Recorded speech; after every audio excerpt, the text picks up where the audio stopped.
In the heart of West Africa, where the Niger River bends gracefully through the Sahara Desert, the stage was set for the rise of an empire unlike any the medieval world had seen. This region, situated at the intersection of the Arab world and sub-Saharan Africa, was on the verge of witnessing the birth of an economic and cultural power that would captivate the imagination of generations to come. Among the vastness of the desert, near the winding river, a small trading post was quietly taking shape. This humble place would later be known as Timbuktu, a city that would become synonymous with unimaginable wealth, intellectual brilliance, and historical significance. To truly understand how Timbuktu rose to prominence, we must first travel back to its beginning, to a time steeped in myth and legend. The year was 1235. West Africa was a land in constant turmoil, with numerous small kingdoms and tribal confederations engaged in unrelenting warfare over precious resources, gold, salt, and the trade routes that connected them. This was a region where survival depended on controlling these resources, a battlefield for those who sought to amass wealth and power.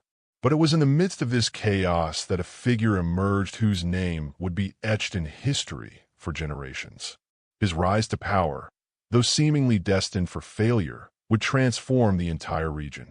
This was Sundiata Kaya, the Lion King of Mali, whose story was destined to be as much about overcoming adversity as about conquering vast lands and establishing an empire.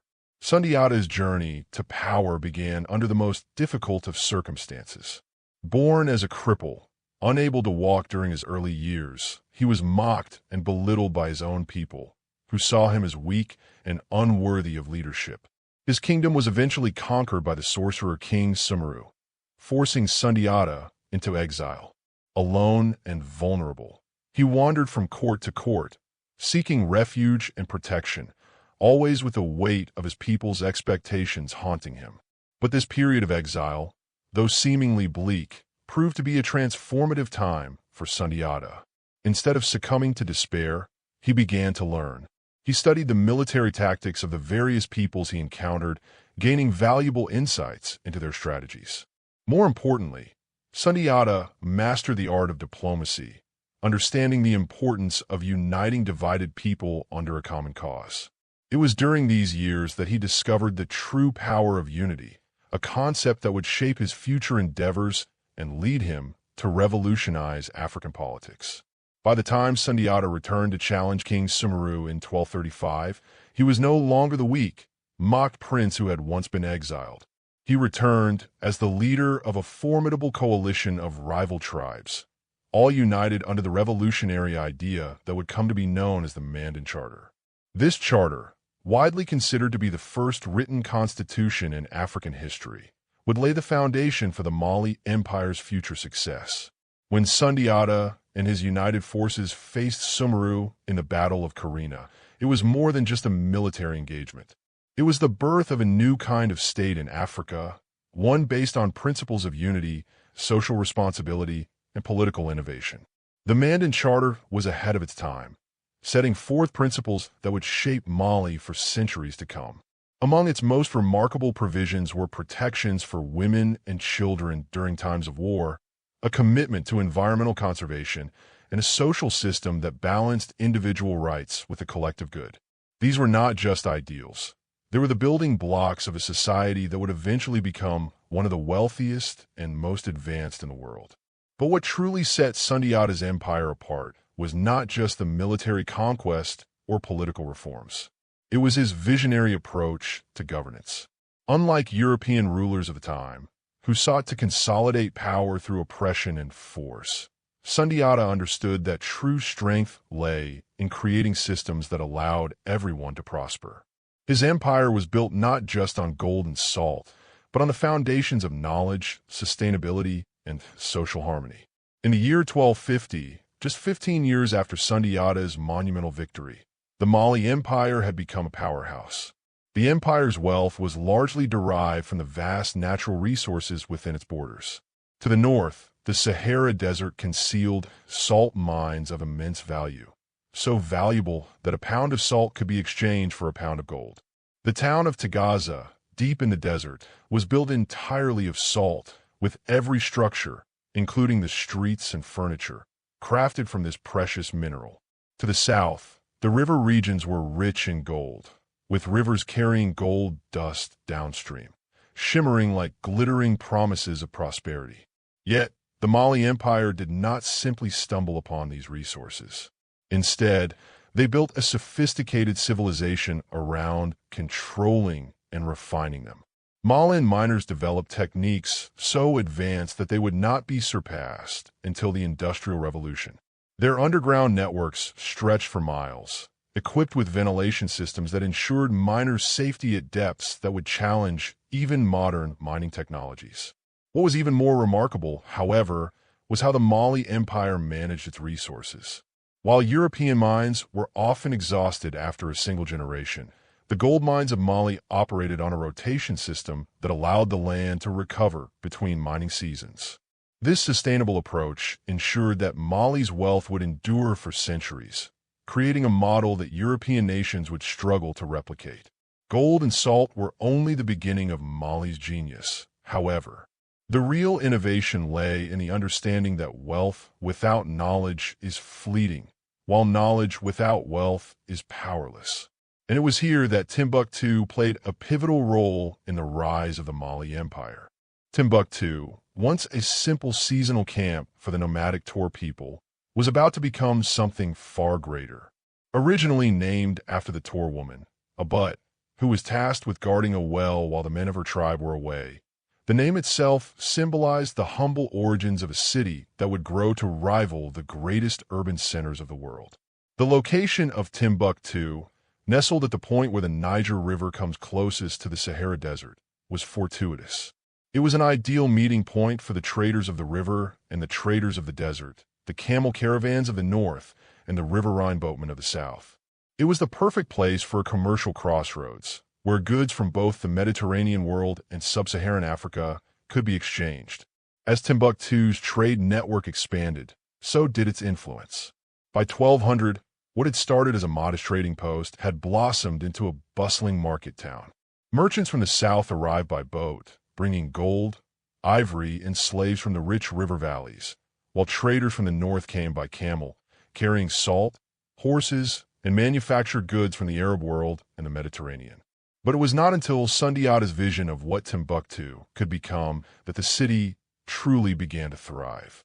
When Sundiata conquered Timbuktu around 1240, he did not see it simply as a trading hub to be controlled for wealth and power. He saw it as an opportunity to establish a cultural and intellectual center of excellence that could rival the great cities of the Islamic world. Sundiata's vision for Timbuktu was not only about the wealth of gold and salt, but about creating a city that could foster knowledge, attract scholars, and establish itself as a beacon of intellectual sophistication in a world that had long undervalued Africa's contributions to civilization.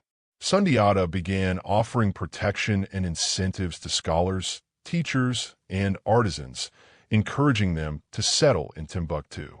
He provided them with land, resources, and security to create an environment where knowledge could flourish. Sundiata's policies, initially pragmatic, soon became revolutionary. He established the first libraries, schools, and institutions of learning in the region. Timbuktu became a hub for scholars not only from across the African continent, but from the farthest reaches of the Islamic world. It was not long before the city was home to an intellectual community that would come to rival the great centers of learning, such as Cordoba and Baghdad. By 1300, Timbuktu had grown beyond all expectations. The city's population swelled to over 100,000, making it larger than many of the major European cities at the time, including London and Paris. Timbuktu was not just a wealthy city. It was an intellectual powerhouse. The University of Sainer, which began as a simple mosque school, had grown into a world-renowned institution of learning. The university housed over 700,000 manuscripts on subjects ranging from astronomy and mathematics to philosophy and Islamic jurisprudence. Scholars from across Africa and the Islamic world flocked to Timbuktu to study, debate, and conduct research. The university's library was one of the largest collections of manuscripts in the world, making Timbuktu a true center of knowledge and intellectual activity. But it wasn't just the intellectual environment that made Timbuktu extraordinary. The city's wealth was also derived from its highly sophisticated economic systems. While Europe was still largely based on subsistence agriculture and local barter, Mali had developed a modern market economy. The Mali Empire operated on multiple currencies, with gold dust being used for large transactions and international trade, cowrie shells serving as small change, and salt bars functioning as a store value. More remarkably, the Mali Empire had created a credit system that allowed merchants to conduct long-distance trade without carrying physical wealth. This credit system was revolutionary. A merchant in Timbuktu could deposit gold with a trusted banker and receive a letter of credit. This letter could be taken to cities such as Cairo, Damascus, or Mecca, where it could be exchanged for local currency at a predetermined rate. This allowed merchants to trade across vast distances without the need for carrying large amounts of physical gold. This system not only facilitated trade, but also made it safer and more efficient. It would be centuries before such systems would be developed in Europe. What truly set Mali apart from other contemporary empires, however, was its system of taxation and economic policy. Mali's rulers understood that wealth should be shared in a way that benefited everyone, not just the elite. Instead of simply extracting wealth from conquered territories, Mali's rulers created a system where prosperity in one region would automatically benefit others. Trade routes were protected by imperial armies, standardized weights and measures eliminated fraud, and local rulers were incentivized to maximize economic growth rather than simply extract tribute. This system created a positive feedback loop. Increased trade generated more tax revenue, which funded better infrastructure and security, which in turn attracted more merchants and further increased trade. By 1300, the Mali Empire was generating wealth on an unprecedented scale. The empire's treasury was so full that chroniclers reported seeing rooms in the royal palace filled with gold dust, stored in enormous earthenware jars. The wealth of the empire was so vast that even European chroniclers marveled at the abundance of resources in Mali. But what made Mali's prosperity truly remarkable was its sustainability. Unlike many other empires, whose wealth was short-lived and ultimately squandered, Mali's wealth was carefully managed and sustained for generations. The key to Mali's success lay not just in its gold and salt resources, but in its intellectual and economic systems. Sundiata had laid the groundwork for a civilization that understood the importance of knowledge and governance. Timbuktu was not just a city of wealth. It was a city that understood how to use that wealth to create a lasting legacy of prosperity, education, and cultural achievement. But as we move into the 14th century, the story of Mali is about to take an even more extraordinary turn as the richest ruler in the world ascends to the throne. Mansa Musa, Sundiata's successor, would inherit an empire so wealthy that it would become legendary. His reign would not only showcase the unimaginable riches of Mali, but also expose the complexities and challenges that come with such wealth.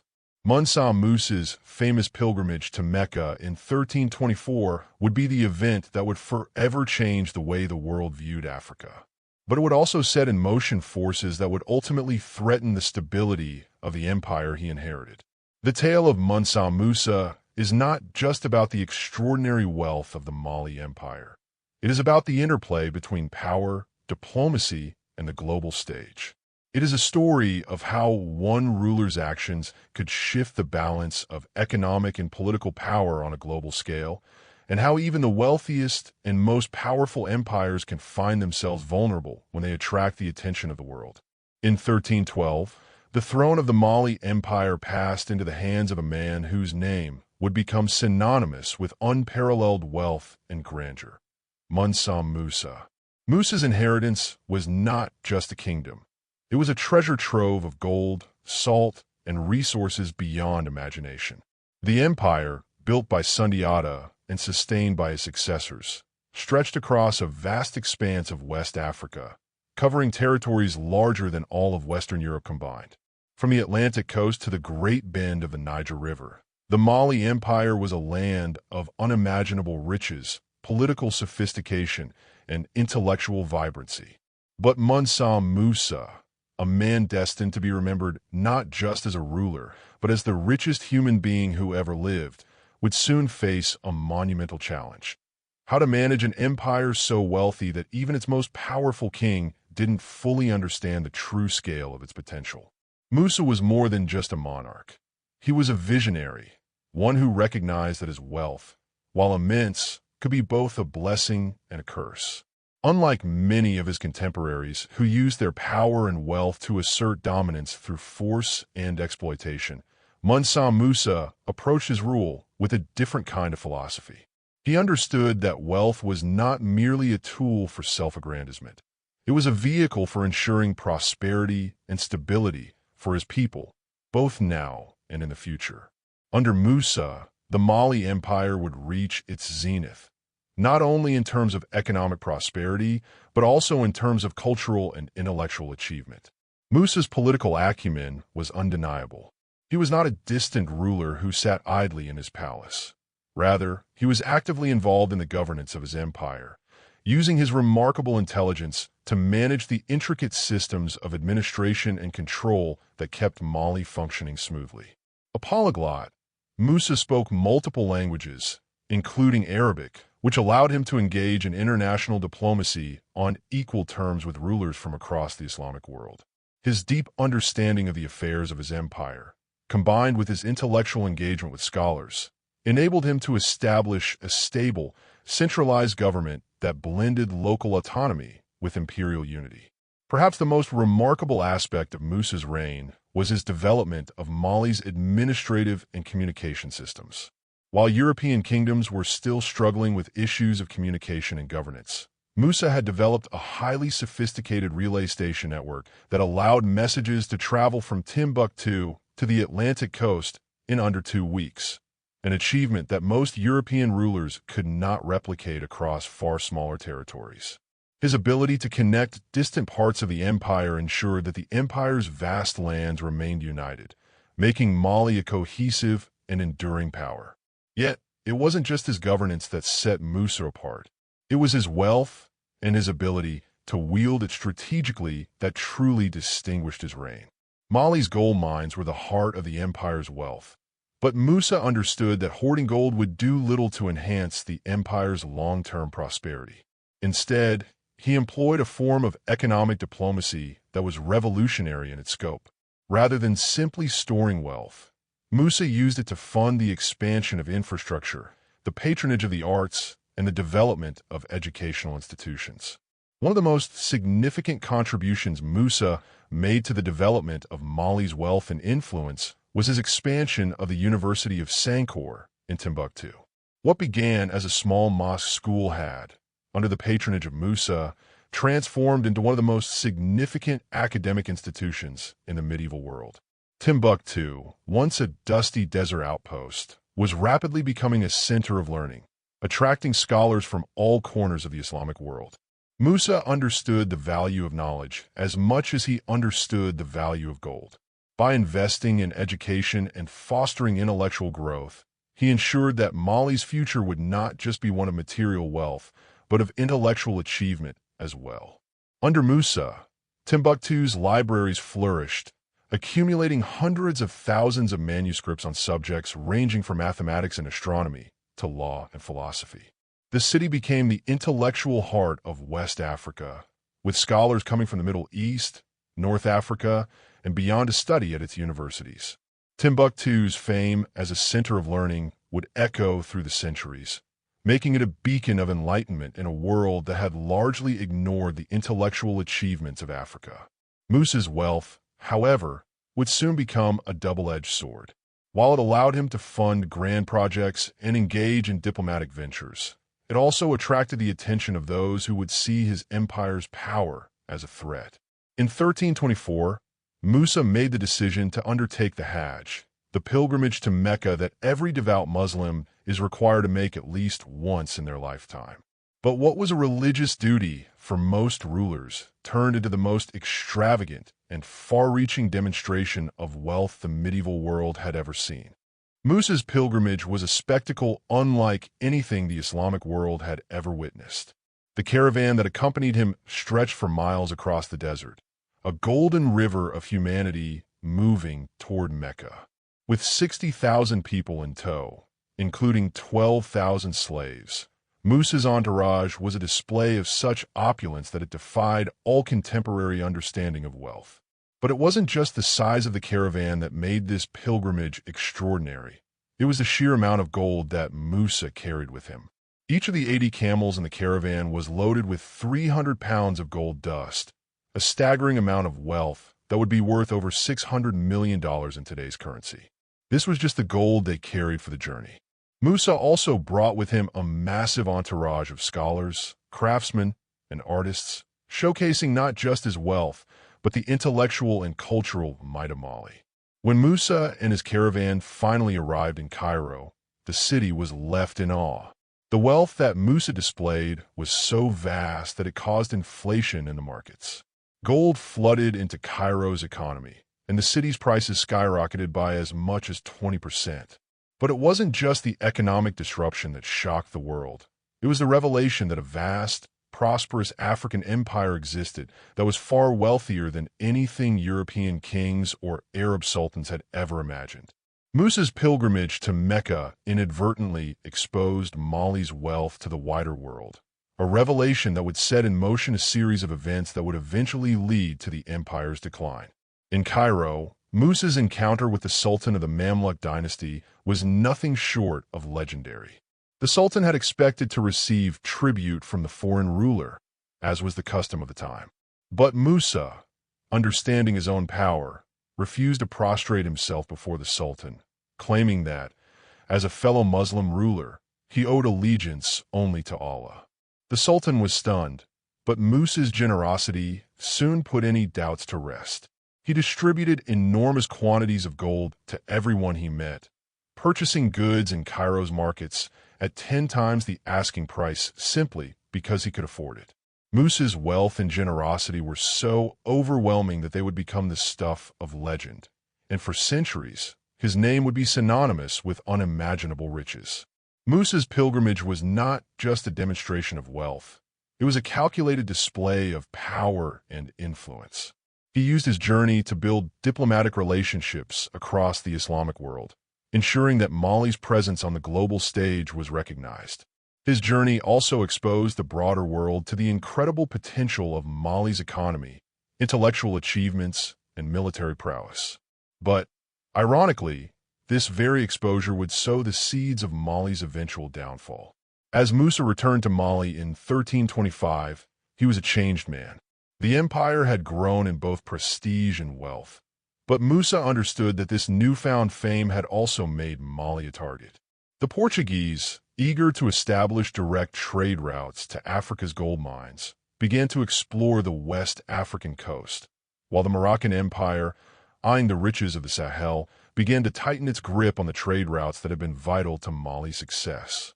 The Songhai Empire, once a loyal vassal of Mali, began to assert its independence, and the pressure from both internal and external forces began to mount. In the years following Musa's return, the empire would face increasing instability.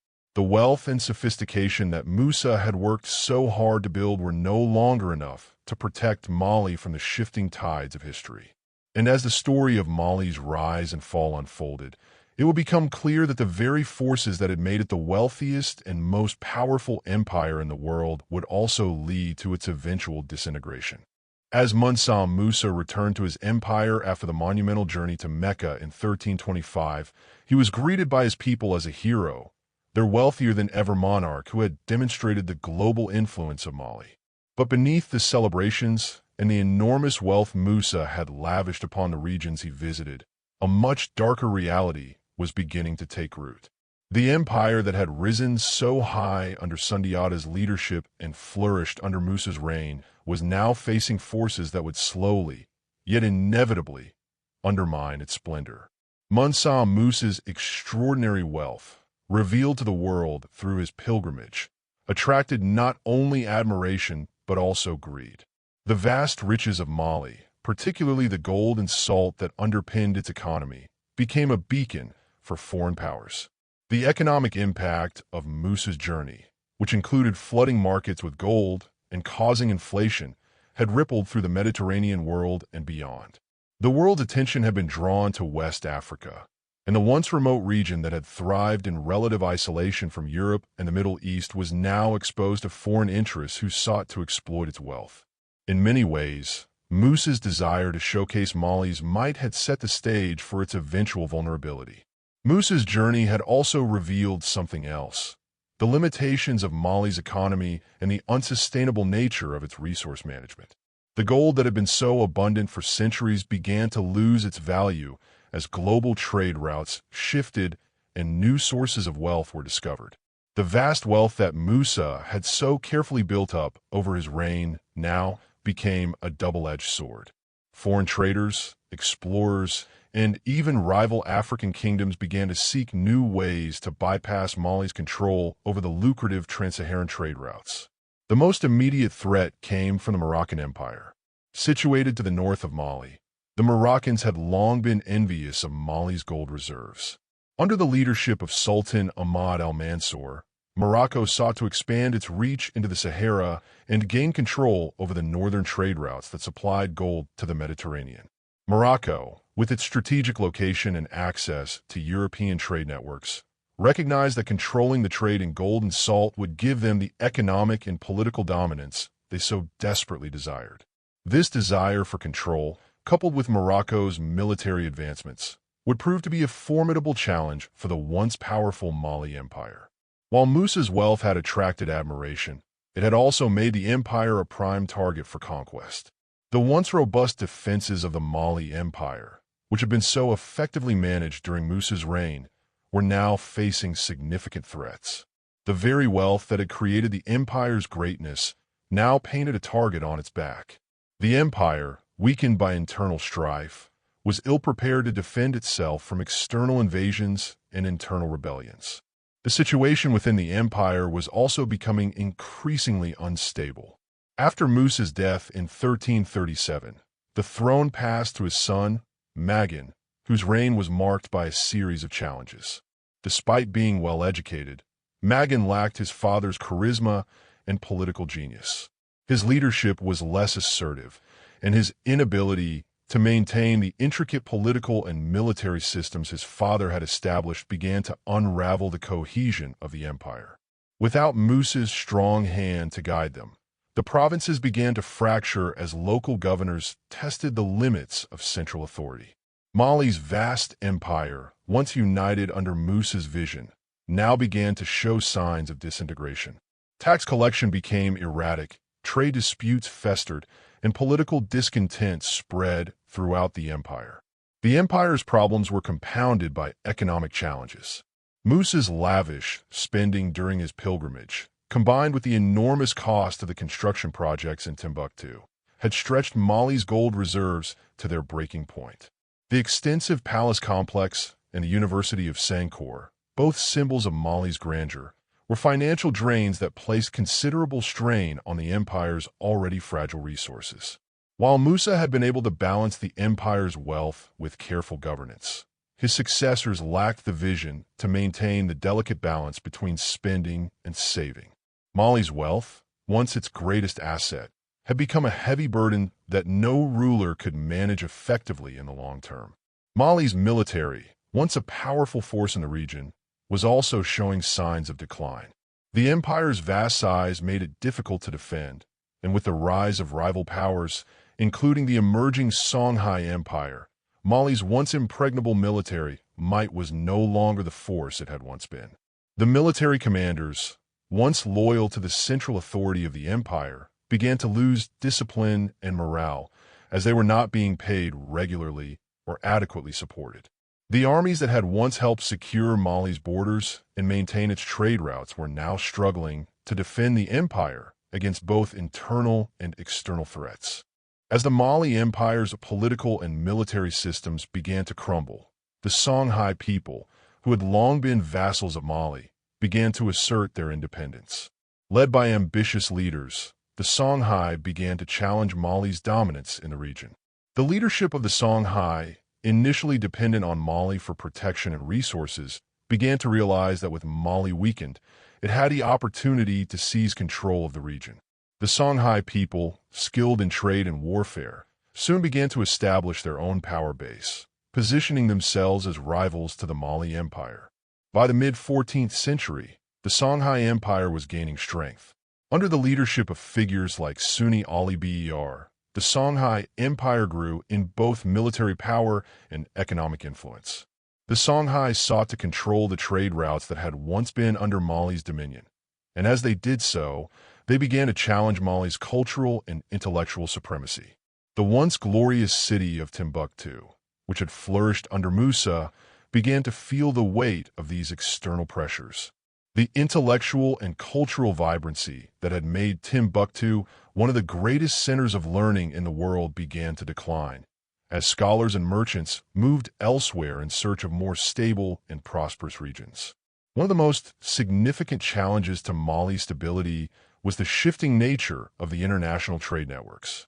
With the Portuguese beginning to explore the West African coast and establish direct trade routes to the sources of gold, Mali's strategic position as a central hub for the trans-Saharan trade was threatened. The Portuguese, eager to bypass Mali's control of the gold trade, began to establish trade relationships with the coastal kingdoms of West Africa. These new trade routes directly challenged Mali's long-held monopoly on gold and other valuable commodities. While European powers began to position themselves along the West African coast, the political landscape in North Africa was also shifting. The Moroccan Empire, once content to remain on the periphery of the trans-Saharan trade, began to take an active role in the politics of the region. Morocco's military expansion into the southern Sahara signaled a growing interest in the wealth of West Africa, and the Moroccan Sultan, Ahmad al-Mansur, began to consolidate power with the aim of controlling the gold trade. Mali's decline was now well underway, and it was clear that the empire was no longer the dominant power in West Africa. By the 15th century, the empire had lost much of its territory, and the once great city of Timbuktu was no longer under Malian control. The intellectual legacy of Timbuktu, the manuscripts and books that had once made the city a center of learning, were at risk of being lost. The collapse of the Mali Empire, while gradual, was inevitable. The forces of internal rebellion, external invasions, and economic shifts had conspired to bring down one of the most remarkable empires in African history. But while the empire was fading, the intellectual legacy of Mali and Timbuktu would not be erased so easily. The scholars and manuscripts of Timbuktu would survive, albeit in secret, hidden from colonial powers and preserved by local families and communities who understood the value of their cultural heritage. The story of Mali and its golden age may have been buried under centuries of colonial erasure and neglect, but in the manuscripts of Timbuktu, the truth was waiting to be rediscovered. By the late 16th century, the Mali Empire, once one of the most powerful and sophisticated empires in the world, was a shadow of its former self. The empire had been gradually eroded from within by internal instability, political fragmentation, and external pressures. The forces that had once fueled Mali's incredible wealth and influence were now working against it, leaving the empire vulnerable to the ambitions of rival powers. The wealth and cultural vibrancy that had once made Timbuktu a beacon of learning and prosperity were now under threat from all sides. The catalyst for the final destruction of the Mali Empire came not from internal strife or even from a military conquest alone, but from a calculated economic and military strike launched by the Moroccan Sultan Ahmad al-Mansur. By the late 1500s, Morocco had grown increasingly powerful, aided by the acquisition of firearms and other military technologies that were far more advanced than those in use in sub-Saharan Africa. Sultan Ahmad al-Mansur, who had already consolidated his power over Morocco, turned his attention southward to the rich gold trade of West Africa that had made the Mali Empire so prosperous. Mali's decline had left a power vacuum, and the Moroccan Sultan saw an opportunity to strike at the heart of West Africa's wealth. The gold trade, which had once flowed freely through Mali, had become the lifeblood of the Mediterranean and European economies. By this point, the Portuguese had established direct sea routes to the gold-producing regions of West Africa, bypassing the trans-Saharan trade routes controlled by Mali. With Mali's internal stability in decline and its external defenses weakened, the Moroccan Sultan saw an opening to seize control of the gold trade once and for all. The Moroccan military, equipped with advanced firearms, embarked on a daring military campaign in 1591 to march across the Sahara Desert and take control of Timbuktu and the other wealthy cities of the Sahel.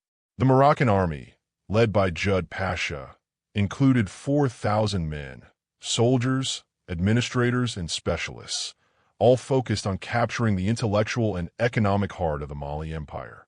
The Moroccan forces crossed the vast, arid desert, facing the harsh elements and hostile terrain, but their superior military technology and strategy ensured that they were prepared for the difficulties of desert warfare. The Moroccan forces, although vastly outnumbered by the defenders of Timbuktu, were able to outmaneuver and overwhelm the Mali forces, whose morale had been weakened by years of political fragmentation and corruption. The fall of Timbuktu in 1591 marked the end of the Mali Empire's golden age. When the Moroccan forces finally reached the city, they found it to be less fortified than it had been during the height of the empire's power. The defenders, led by Songhai forces, were brave and determined, but they were no match for the Moroccan army, which had firearms and cannons at its disposal. Within weeks, Timbuktu was under Moroccan control, and the collapse of Mali's imperial system became inevitable. The Moroccan forces, however, did not simply conquer Timbuktu. They sought to extract as much wealth and knowledge as possible from the city. The intellectual treasures of Timbuktu, the vast libraries that had housed thousands of manuscripts detailing African history, philosophy, mathematics, astronomy, and Islamic scholarship, were ransacked. Scholars who had been the heart of Timbuktu's intellectual community were either killed, enslaved, or forced to flee.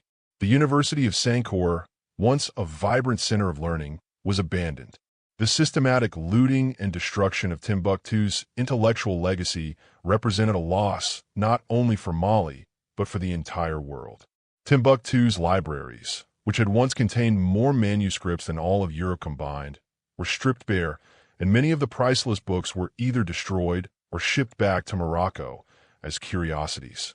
The intellectual community that had once flourished in the city was all but erased. The manuscripts that remained were hidden away, often buried in the desert or kept in private homes by local families who understood their value and sought to preserve them for future generations. However, this intellectual destruction was not the only tragedy that befell Timbuktu. The city, once a thriving center of commerce and learning, fell into decay. Its economy was disrupted, and the trade routes that had once brought riches to Mali were redirected to benefit Moroccan merchants and the new centers of trade in the coastal kingdoms. The loss of Timbuktu was not just a physical one. It was a symbolic loss as well. For centuries, the city had represented the very height of African civilization, an oasis of knowledge, culture, and economic power in the midst of the Sahara. The fall of Timbuktu marked the end of Mali's dominance and the destruction of one of Africa's most remarkable intellectual legacies.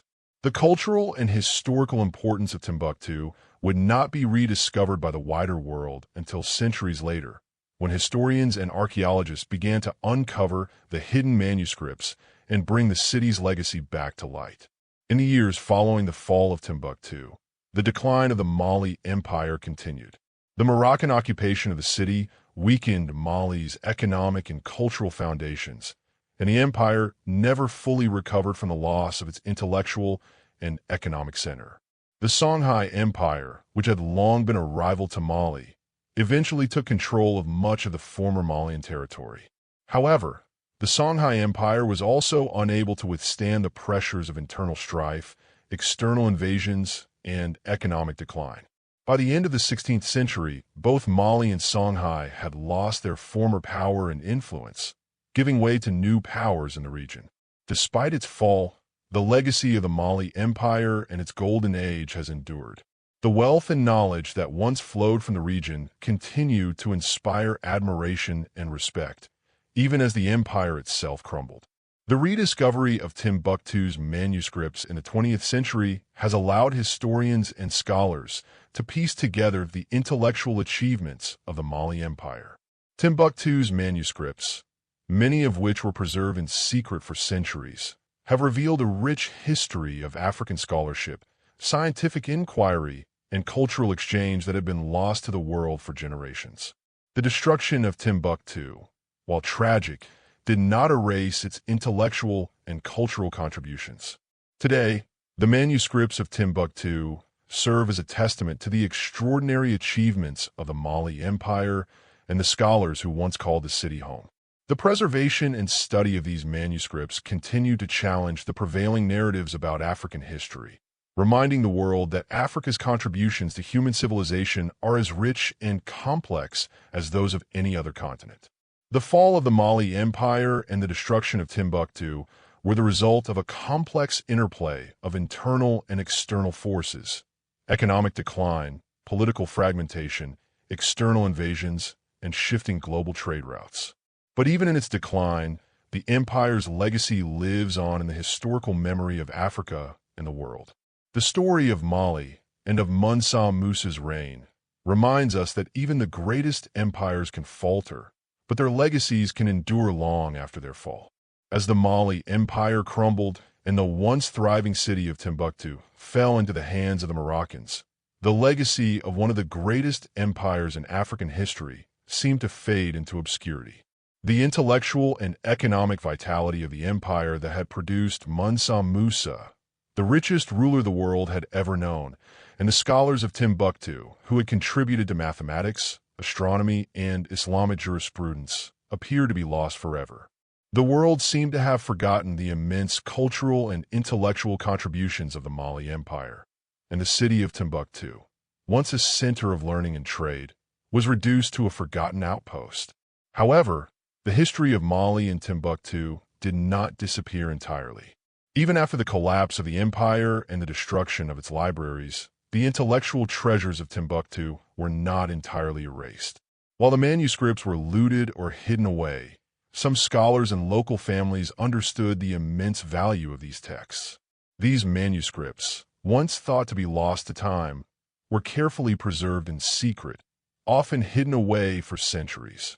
The intellectual legacy of the Mali Empire survived in these hidden collections, passed down through generations, and eventually, the world would rediscover them.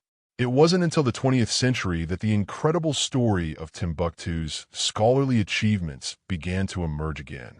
In the early 1900s, scholars and historians began to uncover the manuscripts that had been preserved in private homes, remote villages, and hidden locations throughout West Africa. These manuscripts contained a wealth of knowledge, written works on a wide range of subjects, including medicine, astronomy, history, mathematics, and Islamic law. The rediscovery of these manuscripts would forever change the way the world viewed African intellectual history and would highlight the remarkable achievements of the Mali Empire, even as it had faded into the past.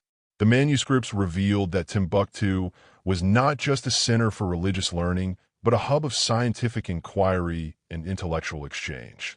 The scholars of Timbuktu had made groundbreaking contributions to fields such as astronomy, with some of their star charts being more accurate than those of Europe at the time. They had developed advanced techniques for calculating the movements of celestial bodies, and their understanding of the night sky helped guide trade caravans across the Sahara Desert. Timbuktu's scholars also contributed to the development of mathematics, with their work on numerical systems and geometric calculations influencing later scholars across the Islamic world. In addition to their contributions to the sciences, the scholars of Timbuktu had written extensively on law, ethics, and philosophy. They had engaged with the great thinkers of the Islamic world, translating and expanding upon their works while also incorporating local African traditions and knowledge. The University of Sankore, which had once housed over 700,000 manuscripts, had been a place where scholars from across Africa and the Middle East came to exchange ideas, debate philosophical concepts, and engage in intellectual discourse. The legacy of this intellectual community, despite the destruction of its institutions, continued to live on through the manuscripts that were hidden away. The rediscovery of the Timbuktu manuscripts not only shed light on the intellectual achievements of the Mali Empire, but also challenged long-held misconceptions about African history. For centuries, the dominant narrative about Africa had been shaped by colonial writers and explorers who dismissed African civilizations as primitive or lacking in intellectual sophistication. The rediscovery of Timbuktu's manuscripts proved that Africa had a rich and complex intellectual tradition, one that had contributed to the global flow of knowledge and ideas. But the manuscripts were not the only treasure to be rediscovered. The physical remnants of Timbuktu's once great buildings, including the University of Sankore and the great mosques, still stood, albeit in a state of ruin. Despite the centuries of neglect and the ravages of time, the architecture of Timbuktu continued to bear witness to the greatness of the Mali Empire. The city's distinctive mud brick structures, with their towering minarets and intricate geometric designs, were a testament to the architectural ingenuity of the Mali people.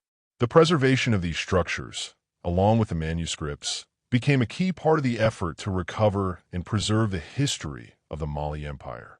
In the years following the rediscovery of Timbuktu's intellectual legacy, scholars, historians, and archaeologists from around the world began to take an interest in the region's history. International organizations, including UNESCO, recognized the importance of preserving Timbuktu's historical and cultural heritage, and efforts were made to safeguard the city's manuscripts and architecture. The rise of digital technologies also played a crucial role in the preservation and dissemination of the manuscripts. Many of the manuscripts, once kept in private collections, were now being digitized and made available to scholars and researchers around the world. While the rediscovery of Timbuktu's treasures was a cause for celebration, it also highlighted the tragic loss of much of the city's intellectual and cultural heritage. The systematic looting of Timbuktu's libraries during the Moroccan conquest and the subsequent neglect of the city by European colonial powers meant that much of the city's historical and scholarly records had been lost forever. The loss of these invaluable works of scholarship and knowledge was a blow not only to the people of Mali, but to the entire world. It was a reminder of how the forces of war, colonization, and exploitation could erase the contributions of entire civilizations. The recovery of Timbuktu's manuscripts, however, has had a profound impact on the understanding of African history. It has helped to rewrite the narrative of Africa's place in the history of knowledge and intellectual achievement. The work of scholars like Ahmad Baba, who wrote extensively on law and history, and Mahmoud Kadi, who produced detailed chronicles of African civilization, is now being studied and appreciated for the first time in centuries. The contributions of these scholars, once dismissed or forgotten, are now being recognized as essential to the intellectual development of both Africa and the broader world. The rediscovery of Timbuktu also provided an opportunity for the people of Mali to reconnect with their own history. For generations, the memory of the Mali Empire and of Timbuktu as its intellectual heart had been obscured. The rise of modern Mali, while proud of its rich cultural heritage, had often struggled to fully recognize the depth of its past. The rediscovery of Timbuktu's manuscripts and the restoration of its intellectual legacy have allowed the people of Mali to reclaim their place in world history and take pride in their historical achievements. But the legacy of the Mali Empire is not just confined to the manuscripts and architectural remains of Timbuktu. The ideas that emerged from Mali's intellectual community continue to resonate today. The Mandan Charter, Sundiata's revolutionary constitution, which outlined principles of unity, social responsibility, and protection for the vulnerable, remains one of the earliest examples of written governance in Africa.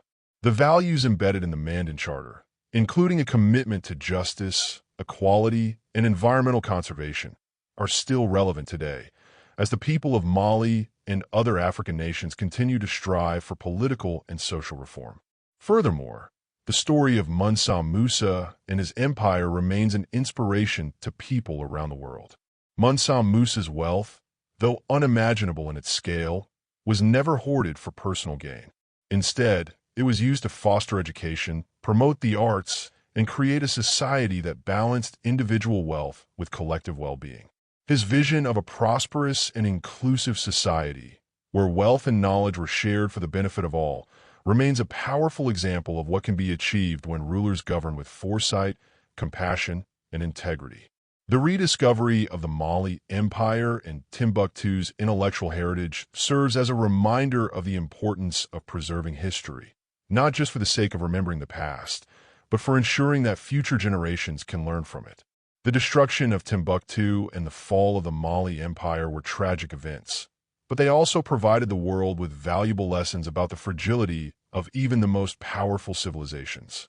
The recovery of Mali's manuscripts, however, ensures that the knowledge and wisdom of one of Africa's greatest empires will continue to inspire and inform future generations.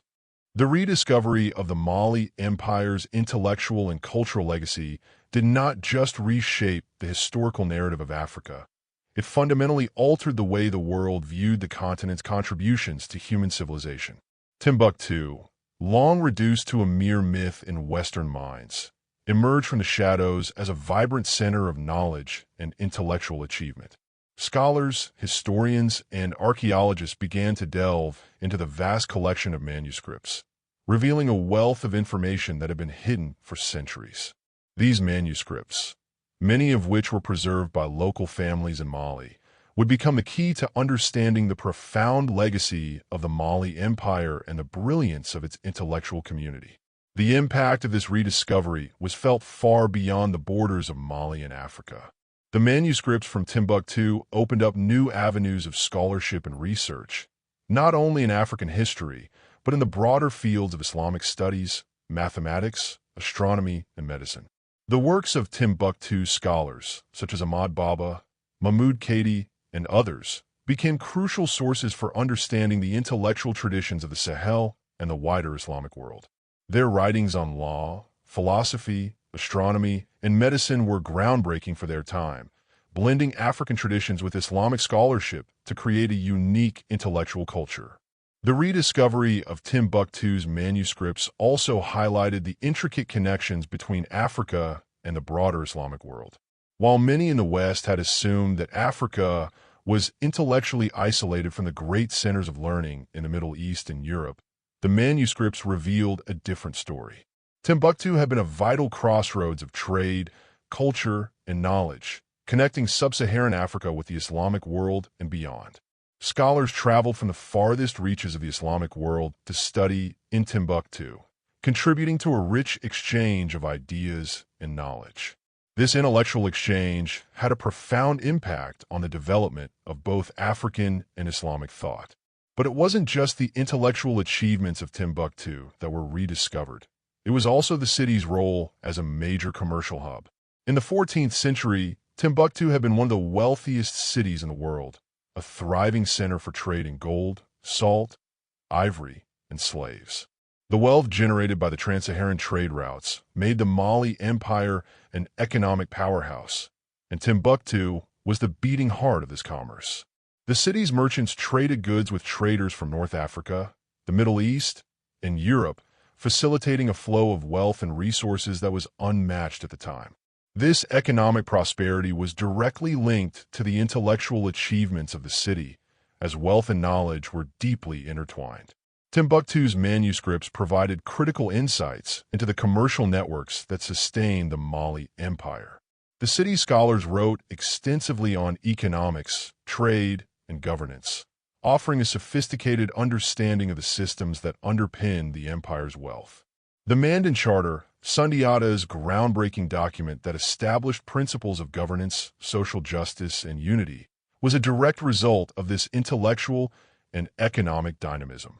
The principles outlined in the Mandan Charter were centuries ahead of their time, laying the foundation for a society that balanced individual rights with collective responsibility, a concept that is still relevant in modern governance debates.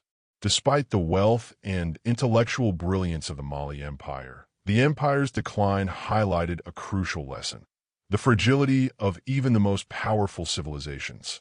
The forces that led to the empire's downfall, internal fragmentation, external invasion, economic shifts, and the loss of political cohesion, serve as cautionary tales for modern societies. The story of Mali's rise and fall is a reminder of the importance of strong leadership, the need for sustainable governance, and the critical role of intellectual and cultural exchange in shaping the destiny of nations. The fall of Mali also serves as a reminder of the dangers of over-reliance on one resource, whether it be gold, salt, or any other commodity. While the Mali Empire thrived on its control of gold and salt, the economic landscape began to change as new trade routes were established, and as European powers began to seek direct access to Africa's resources. The Portuguese, followed by other European powers, established sea routes that bypassed the trans-Saharan trade, and the shift in global trade dynamics severely impacted Mali's economy. As the empire's wealth was increasingly siphoned off by rival powers, it became clear that economic dependence on a single resource was unsustainable in the long term. Another critical lesson from Mali's decline was the importance of intellectual capital. While the Mali Empire had been a beacon of knowledge and culture, its inability to adapt to shifting geopolitical realities left it vulnerable. The intellectual community in Timbuktu, while undoubtedly advanced for its time, could not prevent the empire's collapse. However, the rediscovery of Timbuktu's manuscripts in the modern era has allowed the world to appreciate the immense value of intellectual and cultural preservation. Today, the manuscripts serve not only as a testament to Mali's greatness, but also as a resource for scholars, researchers, and policymakers seeking to understand the historical foundations of knowledge, governance, and trade. The global recognition of Timbuktu's legacy also highlights the importance of preserving cultural heritage in the face of modern challenges. As the world becomes more interconnected through globalization and technological advancements, it is crucial to remember the lessons of the past and ensure that the achievements of previous civilizations are not forgotten or lost. Timbuktu's manuscripts, along with the city's architecture and historical records, offer invaluable insights into the complex relationships between trade, knowledge, and governance. These lessons are particularly relevant today, as nations across the world grapple with issues of political instability, economic inequality, and the quest for sustainable development. The rise and fall of the Mali Empire also underscore the role of education and knowledge in shaping the future. The University of Sankore, once one of the largest and most influential educational institutions in the world, was a hub for scholarly activity, where the brightest minds of the time came together to advance knowledge in a wide range of fields. The rediscovery of this intellectual heritage has renewed interest in the role of education in fostering social and economic development. Just as Timbuktu's scholars contributed to the intellectual advancements of their time, modern-day scholars and educators continue to play a pivotal role in shaping the future of their societies. The intellectual legacy of the Mali Empire, particularly that of Timbuktu, continues to resonate today. It serves as a powerful reminder that knowledge is not only the key to economic prosperity, but also to cultural resilience. The story of Timbuktu's rise, its intellectual achievements, and its eventual decline offers valuable lessons on the importance of preserving cultural heritage, fostering intellectual exchange, and ensuring that knowledge is passed down through generations. Despite the physical destruction of Timbuktu and the fall of the Mali Empire, the city's legacy lives on in its manuscripts, its ideas, and its profound impact on the world. As scholars continue to study and digitize the manuscripts of Timbuktu, new insights into the past are constantly being uncovered. The manuscripts provide a window into a world that was once obscured by colonial narratives and misconceptions.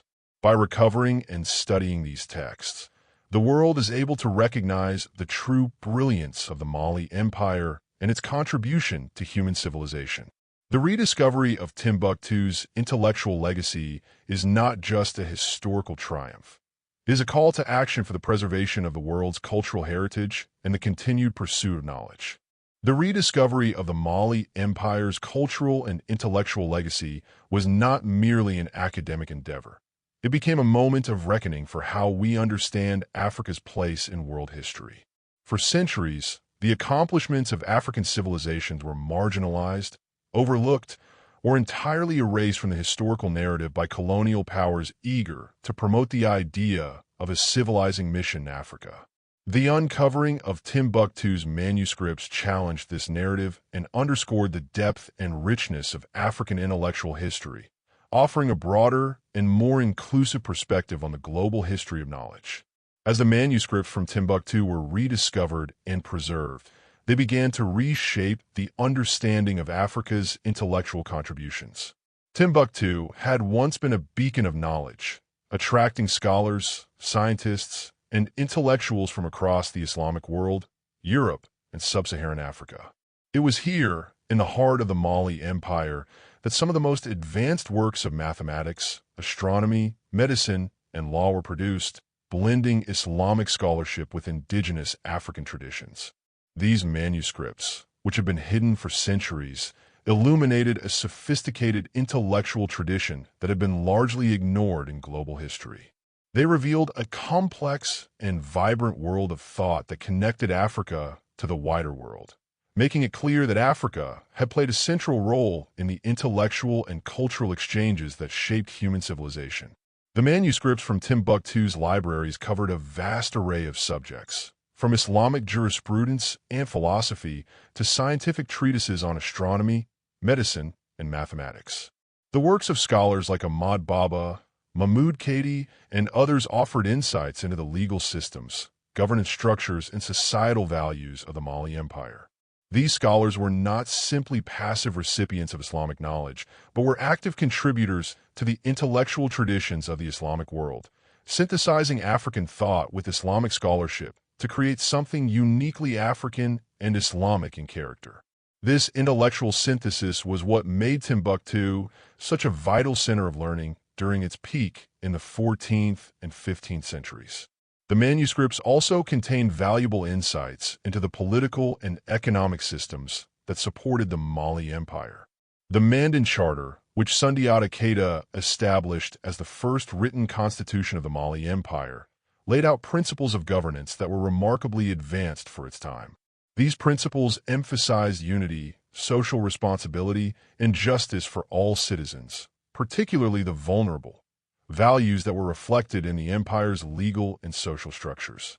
The Mandan Charter became a symbol of Mali's commitment to creating a just and prosperous society, one where the rulers and the ruled were bound by shared ethical principles. The rediscovery of this and other legal texts has allowed scholars to study how these ancient African governance models functioned and how they compare to modern systems of governance. While much of the intellectual heritage of Timbuktu had been lost or destroyed, its revival provides an opportunity for the modern world to understand the complexity and depth of African civilization. For too long, the history of Africa was written from an external, often colonial perspective, which downplayed or ignored the continent's historical achievements. The recovery of Timbuktu's intellectual and cultural treasures is a powerful corrective to this distorted view, showing the world that African civilizations were not only rich in culture and history, but also in intellectual and scientific accomplishments that contributed to global progress. The global recognition of Timbuktu's legacy has sparked a new era of scholarship, not just in Africa, but across the world. Scholars from different disciplines have flocked to Timbuktu's manuscripts to gain insights into areas as diverse as the history of Islam, African governance systems, and the development of science and mathematics in Africa. The manuscripts have also shed new light on the role of women in medieval African societies. Timbuktu was not only a center for male scholars, but also a place where women engaged in intellectual life, contributing to scholarship, law, and education. This aspect of Timbuktu's intellectual history has been underexplored, but the manuscripts have provided evidence of women's contributions to the intellectual life of the city, further enriching the narrative of Africa's intellectual heritage. The rediscovery of Timbuktu's manuscripts has also revived interest in the architectural achievements of the Mali Empire.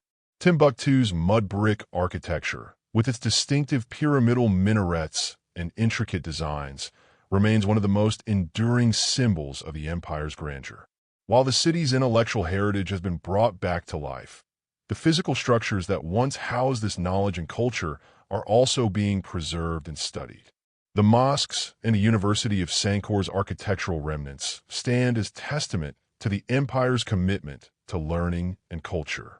The restoration and preservation of these structures have become a priority for both local and international organizations, as they represent not just Mali's history, but a universal legacy that connects Africa to the broader human experience.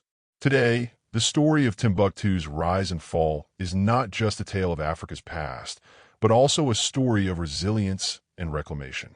The legacy of the Mali Empire, once forgotten and erased, has been revived through the efforts of scholars, preservationists, and activists dedicated to ensuring that the contributions of African civilizations are recognized and celebrated. The manuscripts that were once hidden in private collections in remote villages have now become symbols of Africa's intellectual heritage, and their preservation is crucial for future generations. One of the most remarkable aspects of the rediscovery of Timbuktu is the way it has empowered the people of Mali and the broader African continent to reconnect with their past.